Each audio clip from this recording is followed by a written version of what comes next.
NEET के बच्चों के लिए सुप्रीम कोर्ट ने आज एक बहुत बड़ा बयान दिया है जो हर एक नीट 2024 एस्पिरेंट्स को पता होना चाहिए।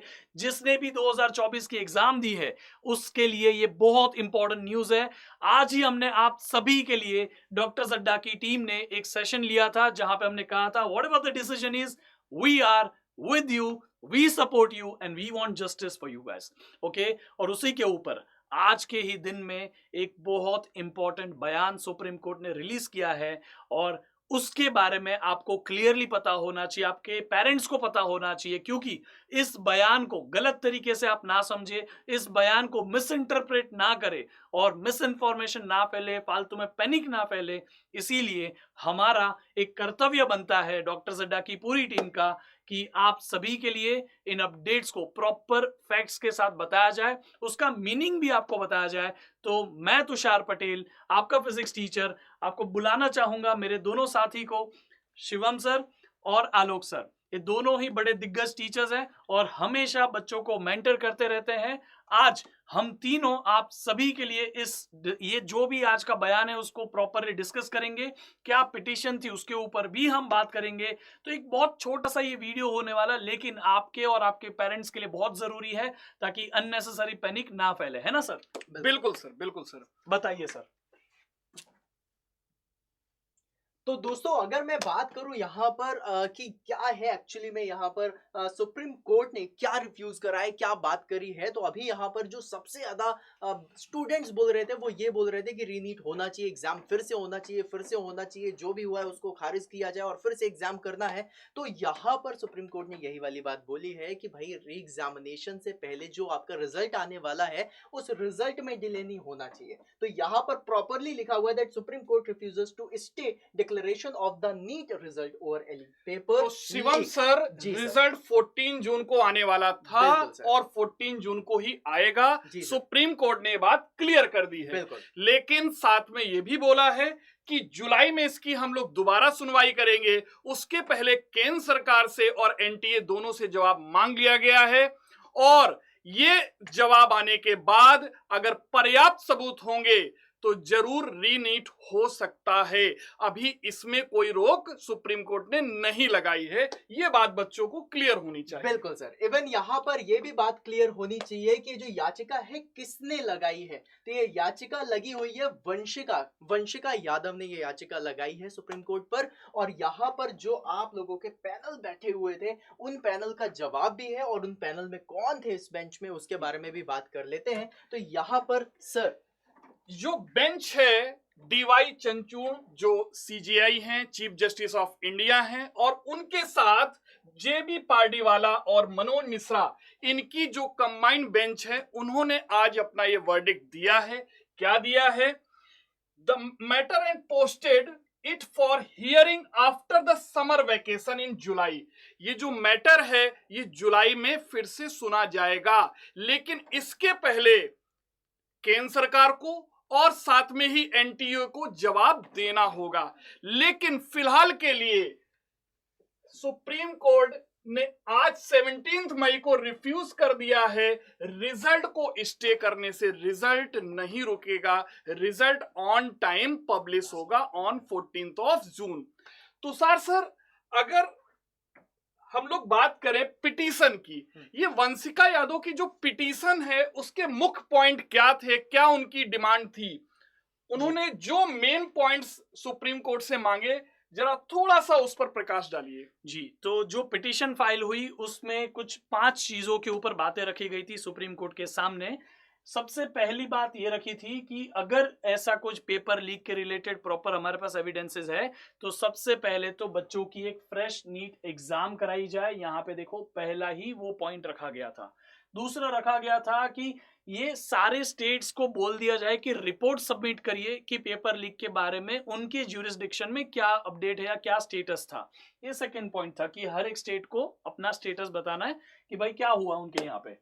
तीसरा जो पॉइंट था यहाँ पे ये थी कि गाइडलाइंस रिलीज की जाए कि आगे और फ्यूचर में या अगर ये वापस रीनीट होती भी है तो उसमें पेपर लीक जैसी कोई घटना वापस से ना हो, क्योंकि ये 2015 से कहीं ना कहीं हर साल कुछ ना कुछ चला ही आ रहा है। ये बहुत बड़ी प्रॉब्लम है।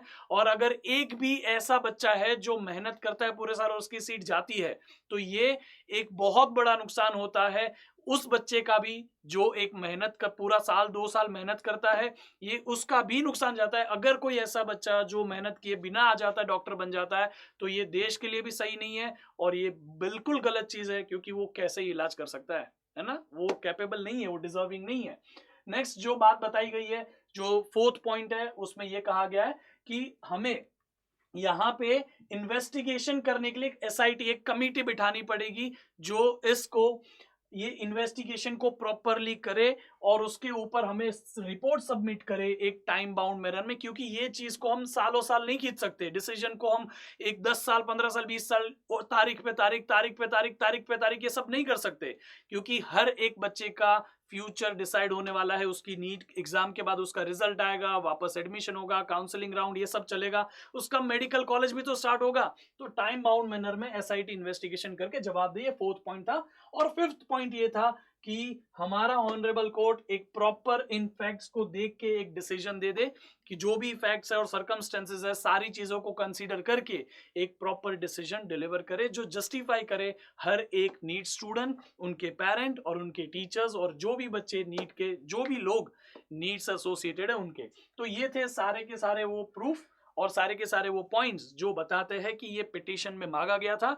अभी भी जैसे कि आलोक सर ने और शिवम सर ने कहा कि ये कोई फाइनल डिसीजन नहीं है ना, इन जो पॉइंट्स जो भी पिटीशन में 5 बातें रखी गई है सुप्रीम कोर्ट के सामने, उसके ऊपर सुप्रीम कोर्ट ने उसके ऊपर रोक नहीं लगाई है। सुप्रीम कोर्ट ने सिर्फ इतना कहा है सर कि ये हम रिजल्ट पे रोक नहीं लगाएंगे। जो रिजल्ट 14 तारीख है ना सर, 14 जून को 14 जून को रिलीज होने वाला था, वो रिलीज हो, प्रोसेस चालू रहे, दुनिया आगे चलती रहनी चाहिए। जब तक हम जुलाई में इसके ऊपर वापस बात नहीं करते तब तक में शायद हमारे पास प्रॉपर एविडेंसेस भी आ जब तक जाए। सारे स्टेट से रिपोर्ट नहीं आ जाती, पर्याप्त एविडेंस नहीं मिल जाते, तब तक नीट नहीं कराया जा सकता, नीट को दोबारा नहीं कराया जा सकता। तो इस आज का जो सुप्रीम कोर्ट का वर्डिक्ट है तुषार सर, कहीं ना कहीं इससे हम लोग ये समझ सकते हैं कि ऐसे कम ही चांसेस हैं कि रीनीट हो। ज्यादातर चांसेस यही हैं कि ये जो रिजल्ट आएगा इसी के अकॉर्डिंग मेडिकल सीट्स अलॉट होंगी। सुप्रीम कोर्ट का जो एक परसेप्शन, एक जो व्यू आ गया है, एक फर्स्ट व्यू जो कह सकते हैं, वो यही है कि रीनीट होने की पॉसिबिलिटी कम है, लेकिन पर्याप्त सबूत मिल जाएंगे तो रीनीट हो सकता है। तो हम लोग सर बच्चों को क्या सजेशन दें कि इस समय उनको क्या सोचना चाहिए? क्या उनको जुलाई का वेट करना चाहिए या फिर उनको मूव ऑन करना चाहिए कि हाँ वो फिर से एक बार तैयारी करें? तो मैं और शिवम सर वैसे बात कर ही रहे थे जब ये अपडेट आया, तो हमने ऐसा सोचा कि हम बच्चों को ऐसे बताएं कि जिनकी स्कोर, आप सभी को अभी तक अपने स्कोर पता चल ही चुके होंगे, है ना। हमने सबसे पहले आप सभी को आपका जो स्कोर का कौन से क्वेश्चन राइट है, कौन से में ए आंसर है, बी आंसर है, सब बता दिया। आंसर की आपको हमारी चैनल पे सबसे पहले मिली है और उसके बाद आपने अपना रिजल्ट चेक कर लिया होगा कि आपको इतना स्कोर आ रहा है। जिस भी बच्चे का स्कोर अच्छा आ रहा है आपको तो स्ट्रेस लेने की जरूरत नहीं है। आप अभी से अपनी एडमिशन की प्रिपरेशन करिए, डॉक्यूमेंटेशन रेडी करिए। उसके ऊपर भी मैंने जगराज सर ने वीडियो बनाया, जरूर जाके देख लीजिए कि कौन से डॉक्यूमेंट्स रिक्वायर्ड है। दूसरे, उन बच्चे जिनका स्कोर कम आ रहा है, शायद वो एक्सपेक्ट कर रहे हो कि रीनीट हो जाए। देखो, हमें नहीं पता कि रीनीट होगा कि नहीं होगा, आपको भी नहीं पता, किसी को नहीं पता आज तक इस दुनिया में। जो भी इस दुनिया में जीवित है उसको तो नहीं पता कि रीनीट होगा कि नहीं होगा। तो आप एटलीस्ट अपनी प्रिपरेशन को अच्छे से शुरू करिए ताकि आप लोग अगर रीनीट हो उसके लिए भी तैयार हो, और अगर आप अगले साल के लिए प्रिपेयर कर रहे हो वापस एक और बार नीट देने के लिए, तो उसके लिए भी तैयार हो। तो आपकी प्रिपरेशन रुकनी नहीं चाहिए। इसीलिए हम कल से इसी चैनल के ऊपर एक फ्री प्रिपरेशन भी शुरू कर रहे हैं जो हर एक नीट कैंडिडेट को पूरा सिलेबस अच्छे से सीखने के लिए तैयार करेगी। हमारे पास में काफी एक्सपीरियंस टीचर है। शिवम सर खुद 10 साल से पढ़ा रहे हैं। Alok sir the most experience faculty on this entire platform. 20 साल से ज्यादा का उनका एक्सपीरियंस है। वो भी ऑफलाइन में उन्होंने काफी ऑल इंडिया रैंक्स भी निकाले हैं। मैं पिछले 8 साल से ज्यादा से पढ़ा रहा हूँ। जगराज सर 9 या 10 साल से पढ़ा रहे हैं ना सर। बिल्कुल। ऑफलाइन में उन्होंने काफी एक्सपीरियंस लिया है। हमारे यहाँ विशाल सर, परम सर, अनुराग बघेल सर, ये काफी सारे टीचर है, भारती मैम। तो हम आपकी पूरी प्रिपरेशन को ध्यान में रख के आपको एग्जाम के लिए प्रिपेयर करा रहे हैं। आप भी उसी को माइंडसेट में रख के चलिए कि अगर रीनीट होगा तो भी हमारा भला है, नहीं होगा तो अगले साल के तो हमें पढ़ना ही है। इसका मतलब तुषार सर, हम लोग बच्चों को 2 मेन पॉइंट्स बता रहे हैं। पहला पॉइंट ये है कि यदि आपका स्कोर इस तरीके से आ रहा है कि आपको नीट में एक सीट मिल जाएगी, आपको काउंसलिंग में जाना है, तो आपको तैयारी चालू कर देनी चाहिए काउंसलिंग के लिए। उसके लिए जो भी रिक्वायर्ड डॉक्यूमेंट्स हैं, ऐसा तुषार सर के एक वीडियो में जगराज सर, तुषार सर ने एक वीडियो बनाया था, उसमें गाइड भी किया हुआ है कि क्या डॉक्यूमेंट्स होने चाहिए। तो उन बच्चों को तो तुरंत अपने इस प्रोसेस की तरफ मूव कर जाना चाहिए। काउंसलिंग प्रोसेस के लिए रिक्वायर्ड जो भी डॉक्यूमेंट्स हैं उस तैयारी की तरफ लग जाना चाहिए। दूसरा, वो बच्चे हैं जिनका स्कोर इतना नहीं है कि उनको एक नीट में एक गवर्नमेंट मेडिकल कॉलेज की सीट मिल सकती है, उनके जो भी सपना है वो शायद अभी नहीं मिल पा रहा है, तो उनको नीट 2025 की तैयारी चालू कर देनी चाहिए। और यदि बीच में कुछ ऐसा होता है कि रीनीट जैसा होता है, तो ये तैयारी आपकी वहां पर काम आ जाएगी। और साथ में एक पिक्चर और क्लियर की सर ने कि कल से हम लोग एक फ्री बैच लेके आ रहे हैं यूट्यूब पे। पूरा ऑर्गेनाइज्ड बैच होगा जिसमें हम लोग पूरा सिलेबस कराने वाले हैं। तो बच्चों, आप लोग रीनीट जिनको की चिंता है, जिनको ये चिंता है कि हमारा स्कोर नहीं आया है, नीट 2025 की तैयारी करनी है, वो सारे बच्चे कल से हमारे साथ जुड़ जाएं। कल शाम 6 बजे हम लोग लाइव आ रहे हैं आपको पूरी इंफॉर्मेशन देने, कैसे कैसे हम लोग कराएंगे सिलेबस को। आप हमारे साथ जुड़िए और इस बैच को ज्वाइन करके और आप लोग हमारे साथ तैयारी चालू कर दीजिए। शिवम सर। बिल्कुल सर। तो जिस तरीके से आप लोगों को तुषार सर ने और आलोक सर ने इतनी सारी इन्फॉर्मेशन दी है, तो इसी इन्फॉर्मेशन को इसी तरीके से लेकर के जाना है। जुलाई में ही सुनवाई जो हो रही है वो तो होती रहेगी, आपका जो रिजल्ट है वो आएगा ही आएगा और आपकी तैयारी ज़रूर होगी। तो बस अब ध्यान देना है सिर्फ और सिर्फ तैयारी के ऊपर। तैयारी ऐसी करनी है कि सिर्फ सिलेक्शन हो। जिनकी तैयारी बहुत अच्छी है आपका रिजल्ट आएगा, और जिनकी तैयारी अच्छी नहीं है उनको तो वापस से फोड़ना ही है। तो बस उसी मेहनत के साथ, उसी डेडिकेशन के साथ लगे रहना है और बढ़िया तैयारी करके आज नहीं तो कल सिलेक्शन आपको लेना ही लेना है।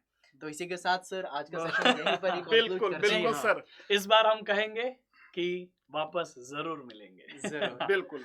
और बेटा, हम लोगों ने जैसे कहा था हम आपके साथ हैं, तो आज फिर से वही बात कह रहे हैं। हम बेटा आपके साथ हैं और आपके साथ रहेंगे, और सिचुएशन क्या ना हो, पिक्चर क्या ना हो। बिल्कुल, और तब तक रहेंगे जब तक आपका सिलेक्शन नहीं हो जाता। तो सिलेक्शन तक आप लोगों का साथ रहेगा, सिलेक्शन के बाद भी रहेगा, लेकिन सिलेक्शन तक तो आप लोगों का पूरा जिम्मा हम लोगों के ऊपर ही है। ठीक है, तो चलिए फिर मिलते हैं हम लोग नेक्स्ट सेशन में। और कल शाम को 6 बजे इसी चैनल पे लाइव हम लोगों के साथ जुड़ना ना भूलें। अभी से रिमाइंडर लगा के रख लें। Bye, see you and take care.